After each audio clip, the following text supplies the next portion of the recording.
Well, hello, third grade. Today we're going to be doing some language arts now. As we started last week, we reviewed, I'll go ahead and review with you the be verbs.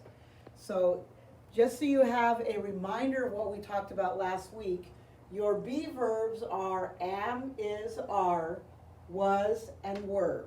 These are the ones that we'll be covering in today's lesson. So when we look at the be verbs, we need to think, is it a present tense verb or is it a past tense verb? Just as we do with regular verbs, is it past or present? So when we look at I am, that is a present tense verb. He, she, it is. That is also present tense. We, you, and they are present tense verbs. When we switch into the past tense, now we're looking at I was, he, she, it was, and we, you, and they were. This is something that has happened already, past tense. So in verbs, we also say, does a verb agree with the subject? Agreement means if we have one subject, your verb needs to agree with it. So when it is a singular verb, you would use I am.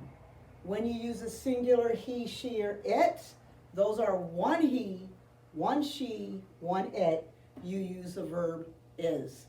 Now we're looking at we as in total we, including your teachers, you, we are. You are is also a plural verb, and they. So we, you, and they, you use the verb are.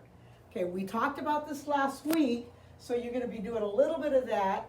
Let me go ahead and give you some examples of how you would use, when you use I am busy. Okay, your be verb am. He is a good swimmer.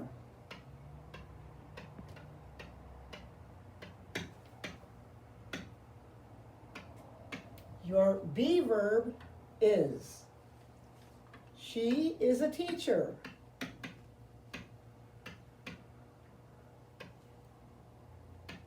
Okay, your be verb is. Okay, other examples, it is very fierce. Is would be your be verb. You are early. You are is your be verb. We are home. Are is your be verb. And they are good friends. Are would be your be verb. Okay, so this is a little just review of what the be verbs do.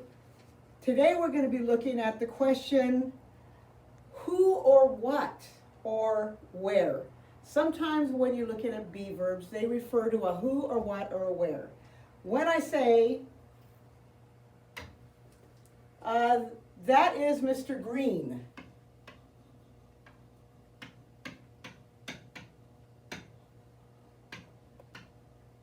Oh, let's say Mrs. Green. Let me erase that a little for you.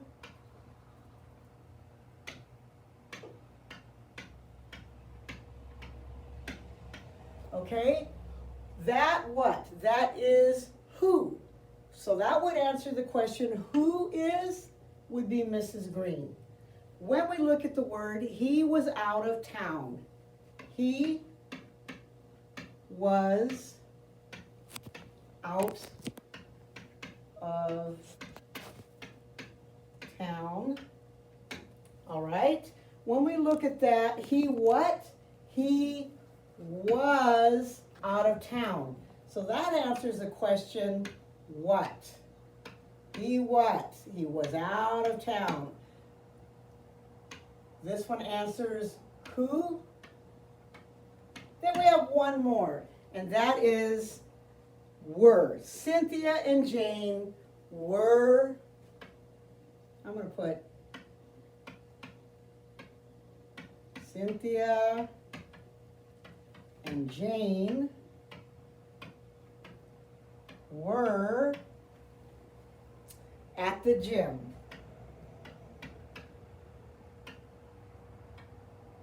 At, let's see, erase that again.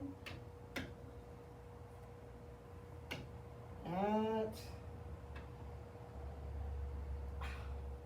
excuse me, kiddos.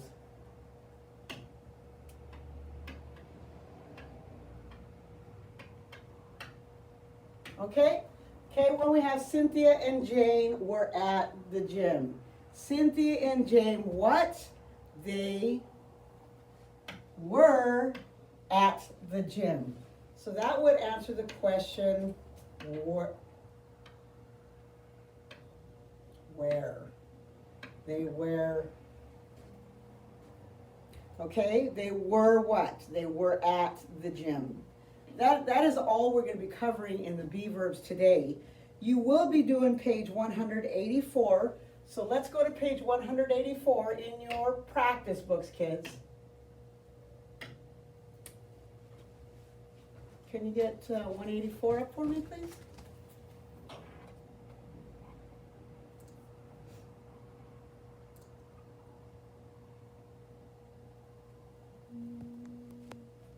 I'm not entirely sure.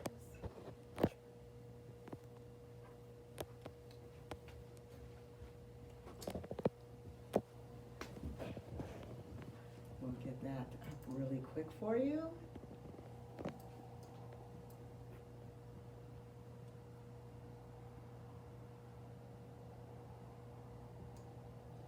Okay, let's make that a little bit bigger. Okay, when we look at this is your lesson on page 184 in your practice book. This is what it's going to look like. So when you look at this again, it says to circle the form of the verb be in each sentence. Then write whether each links the subject to words that tell what or where. All right? First of all, what I always have my students do is circle your be verb or underline. So what I am going to do is I'm going to go ahead and underline it. Okay? So this is your be verb. Some seals are white. When we look at that, some seals are, we have to ask a question. What are the seals? In this one, seals are white. So that will answer the question, what? All right? Then what you will do, either one of these, what or where, is what you're going to do for these particular sentences. I'm going to give you the opportunity now to go ahead and do these on your own. And then what you will do is when you're done with your lesson, have your parent email it to us. Just take a picture, scan it, whichever one is easiest for you, and send it to all three, either one of your teachers. All right, if you can go ahead and go up one more. Now this one says to rewrite each sentence using the correct form of the verb be.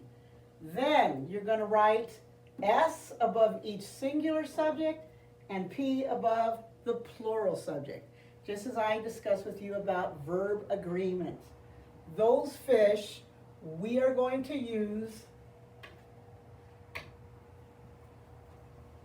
let's get rid of that. Those fish are small and silver.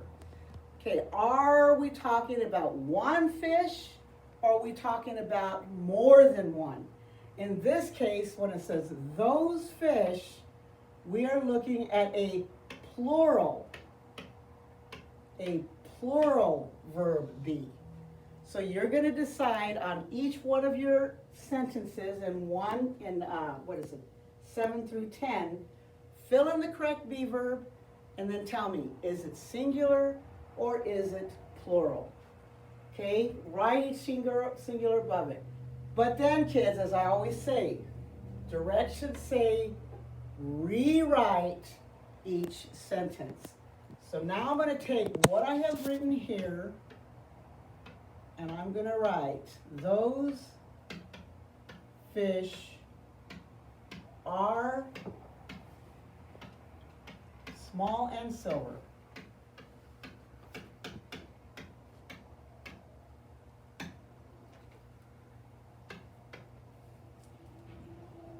Now what you're going to do with your lesson today, we do have an IXL grammar that we would like you to do. It does include your be verbs. So if we can look up here on the board, we're gonna do an IXL grammar. We're gonna do point 11 and point 12. That will probably take you about 20 minutes. So if it takes you a little bit longer, that's okay, but that will help you to understand be verbs. We will be introducing the linking verb more thoroughly next lesson. So follow along with us, and we're on an adventure.